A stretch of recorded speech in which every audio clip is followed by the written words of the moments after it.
ಎಲ್ರಿಗೂ ನಮಸ್ಕಾರ. ನಮ್ಮ ಚಾನಲ್ಗೆ ಸ್ವಾಗತ. ಬೆಳಗ್ಗೆ ಎದ್ದ ತಕ್ಷಣ ಖಾಲಿ ಹೊಟ್ಟೆಯಲ್ಲಿ ಒಂದು ಗ್ಲಾಸ್ ಬಿಸಿನೀರು ಕುಡಿಯೋ ಅಭ್ಯಾಸ ಹಲವರಲ್ಲಿದೆ. ಆದರೆ ಇದರಿಂದ ನಿಜವಾಗಿಯೂ ಏನು ಪ್ರಯೋಜನವಾಗುತ್ತೆ ಗೊತ್ತಾ? ಬನ್ನಿ ತಿಳ್ಕೊಳ್ಳೋಣ.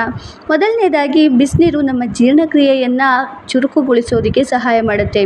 ರಾತ್ರಿ ಪೂರ್ತಿ ವಿಶ್ರಾಂತಿ ಪಡೆದಿರುವ ಜೀರ್ಣಾಂಗಗಳು ಬೆಳಗ್ಗೆ ಬಿಸಿ ನೀರನ್ನು ಕುಡಿಯೋದ್ರಿಂದ ಸಕ್ರಿಯವಾಗ್ತವೆ. ಇದರಿಂದ ಆಹಾರ ಸುಲಭವಾಗಿ ಜೀರ್ಣವಾಗೋದಕ್ಕೆ ನೆರವಾಗುತ್ತೆ.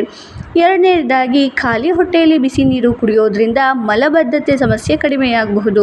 ಹೊಟ್ಟೆಯ ಚಲನೆ ಸರಾಗವಾಗಿ ನಡೆಯೋದಕ್ಕೆ ಇದು ಸಹಾಯ ಮಾಡುತ್ತೆ. ಆದ್ದರಿಂದ ಬೆಳಗ್ಗೆ ಶೌಚಕ್ರಿಯೆ ಸುಲಭವಾಗಬಹುದು. ಮೂರನೆಯದಾಗಿ, ದೇಹದಲ್ಲಿ ಸಂಗ್ರಹವಾಗಿರುವ ಕೆಲವು ತ್ಯಾಜ್ಯ ಪದಾರ್ಥಗಳನ್ನು ಹೊರಹಾಕೋದಕ್ಕೆ ನೀರು ಸಹಾಯಕವಾಗಿರುತ್ತೆ. ಇದರಿಂದ ದೇಹ ಹಗುರವಾಗಿರುವ ಅನುಭವವಾಗಬಹುದು. ನಾಲ್ಕನೆಯದಾಗಿ, ಬಿಸಿ ನೀರು ಕುಡಿಯೋದ್ರಿಂದ ದೇಹದ ರಕ್ತ ಸಂಚಾರ ಸುಧಾರಿಸೋದಕ್ಕೆ ಸಹಾಯವಾಗುತ್ತೆ ಅಂತ ಕೆಲವರು ನಂಬ್ತಾರೆ. ಇದರಿಂದ ದಿನವಿಡೀ ಚೈತನ್ಯದಿಂದ ಇರಲು ಸಹಕಾರಿಯಾಗಬಹುದು.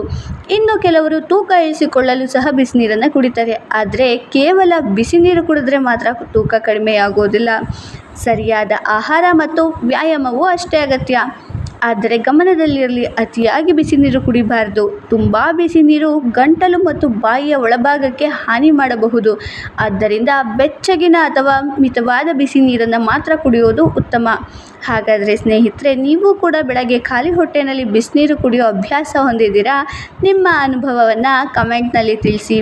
ಇವತ್ತಿನ ಈ ಮಾಹಿತಿ ಇಷ್ಟ ಆಯಿತು ಅಂದರೆ ವಿಡಿಯೋನ ಲೈಕ್ ಮಾಡಿ, ಶೇರ್ ಮಾಡಿ, ಸಬ್ಸ್ಕ್ರೈಬ್ ಮಾಡಿ. ಧನ್ಯವಾದಗಳು.